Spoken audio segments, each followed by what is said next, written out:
دیکھیے برا نہ مانے، مغالطے میں نہ رہیے، میرے اور آپ کے دلوں میں ایمان نہیں ہے، عقیدہ ہے، عقیدہ ہے، والدین سے ملا ہے۔ یقین والا ایمان کہاں ہے؟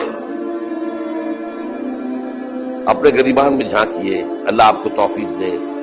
کیا مجھے واقعی یقین ہے کہ مجھے مرنے کے بعد جی اٹھنا ہے؟ کیا مجھے یہ واقعی یقین ہے کہ اصل زندگی آخرت کی زندگی ہے؟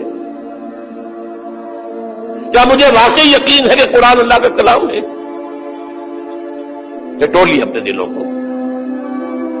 اگر یقین ہوتا کہ اللہ کا کلام ہے تو آپ اس کو سمجھنے کے لیے عربی بھی نہ سیکھ سکتے؟ انگریزی آپ پڑھیں، اور پڑھی آپ نے ایسی کہ انگریزوں کو پڑھا دے،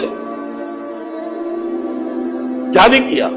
پی ایچ ڈیز کر رہے ہیں، کون کون سے فنون نہیں سیکھے، ڈاکٹر، اتنی عربی نہیں سیکھی۔ تمہارا دعویٰ ہے کہ تمہارا یقین تھا میری کتاب پر، اللہ پوچھے گا تمہارا سلوک کیا تھا میری کتاب کے ساتھ؟ تم نے پڑھا اس کو، سمجھا اسے سمجھنے کے لیے عربی سیکھی؟ تو تم جھوٹ بول رہے، تمہارا کوئی ایمان نہیں تھا میری کتاب۔ ما آمن بالقرآن من استحل محارمہ، جنہوں نے سود کو اپنے پورے نظام کی جڑ بنیاد بنایا ہو، ان کا ایمان کوئی ہے اللہ پر؟